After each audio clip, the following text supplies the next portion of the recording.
සුබ දවසක් කියලා ඔයාලට සාදරයෙන් පිළිගන්නවා මදෙස් සොයිටම් YouTube channel එකට. ඕන ඉතින් මම අද ඔයාලට කියලා දෙන්න හදන්නේ ගොඩක් රසට ඒ වගේම ගොඩක් ලේසියෙන්ම කොහොමද කොකිස් හදාගන්නේ කියලා. ඉතින් දාන ගෙදරට අපේ ගෙවල් ගොඩක් වෙලාවට හැදෙන දෙයක් තමයි මේ කොකිස් කියන්නේ. ඉතින් ඒ වගේම ඔයාලා තාම අපේ channel එක subscribe කරේ නැත්නම් දැන්ම subscribe කරලා අපිත් එක්ක එකතු වෙන්න. ඉතින් මේ සඳහා අපිට අවශ්‍ය වෙනවා පොල් කිරි කෝප්පයක්. මම මෙතන අරන් තියෙන්නේ මිටි කිරි, සුදු හාල් පිටි කෝප්පයක්, බිත්තරයක්, සීනි තේ හැන්දක්, රසායන ලුණු, ඒ වගේම කහකුඩු ස්වල්පයක්. ඉතින් අපි මුලින්ම මේ වගේ පාත්‍රයක් අරගෙන ඒකට අපේ හාල් පිටි ටික මේ විදිහට දාගන්නවා. අරගෙන මම ඒකට අපේ පොල් කිරි ටික විදිහට ටිකෙන් ටික දාගන්න ගමන් අපේ පිටි ටික මේ විදිහට හොඳින් කවලම් කරගන්න ඕන. ඉතින් මේ විදිහට අපේ හාල් පිටි ටික හොඳින් දිය වෙනකම් බැටර් එකක් වගේ එනකම් අපි මේක දිය කරගන්න. ඒ වගේම මම පොල් කිරි කෝප්පයක් කිව්වට ඔයාලා ඔක්කොම පොල් කිරි ටික දාගන්න එපා. මගේ දැන් කිරි ටිකක් ඉතුරු වුණා. ඒ කියන්නේ අපි දැන් මේක තෙත හාල් පිටි ගන්නවා නම් සාමාන්‍යයෙන් වතුර ටිකක් අඩු සමා වෙන්න පොල් කිරි ටිකක් අඩුවෙන් තමයි පාවිච්චි වෙන්නේ. ඉතින් ඒක නිසා අපේ හාල් පිටි වල තියෙන ඝනත්වය අනුව මේක අපිට ඕන වෙන පොල් කිරි ප්‍රමාණය වෙනස් වෙනවා. ඉතින් මම දැන් ඊළඟට අපි බිත්තරේ මේකට එකතු කරනවා. ඔයාලා මස් මාළු කන්නේ නැති වෙජිටේරියන් කෙනෙක් නම් ඔයාලට පුළුවන් බිත්තරේ නොදා වුණත් අපිට අපේ මේ කොකිස් එක හදාගන්න. ඊළඟට මම කරන්නේ සීනි ටික, රසායන ලුණු, වගේම කහකුඩු ටිකුත් මම මේකට එකතු කරගන්නවා. ඉතින් ඔයාලට පුළුවන් මේකට ඕන නම් කපාගත්ත, සිහින ලියාගත්ත කරපිංච කීපයක් උනත් එකතු කරන්න. ඉතින් දැන් අපේ කොකිස් බැටර් එක අපි හදලා ඉවරයි. ඉතින් ඔයාලට පේනවා ඇති මේක දියාරුත් නැහැ, ඝනකමත් නැහැ. දෙකට අතරමැදි මිශ්‍රණය තමයි අපි කොකිස් හදන්න යොදාගන්නේ.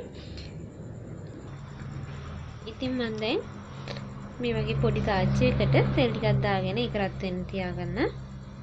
ඉතින් අපේ තෙල් ටික මේ විදිහට රත් වීගෙන එනකොට මම අපේ කොකිස් අච්චුව තෙලේ දාගන්නවා. කියන්නේ අපේ තෙල් ටික රත් වෙනකොට අපේ කොකිස් අච්චුවත් හොඳින් රත් වෙනවා.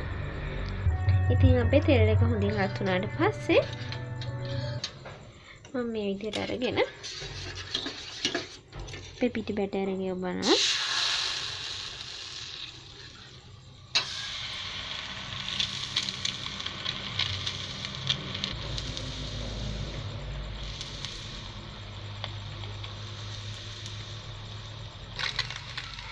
ඔයාලට පේනවා ඇති අපේ කොකිස් එක කොකිස් අච්චුවෙන් ඇරවිලා තියෙනවා. ඔයාලා කොකිස් එක දැන් මේ විදිහට තාච්චියට මෙහෙම දැම්මම පස්සේ තාච්චි ඔබාගෙන ඉන්න එපා. කොකිස් අච්චුව මම දැන් කරා වගේ සැරින් සැරේ දාපුවම අපේ කොකිස් අච්චුව මේ විදිහට උඩට ගන්න ඕන. එහෙමනම තමයි අපේ කොකිස් එක හොඳින් ගැලවිලා ඉන්නේ.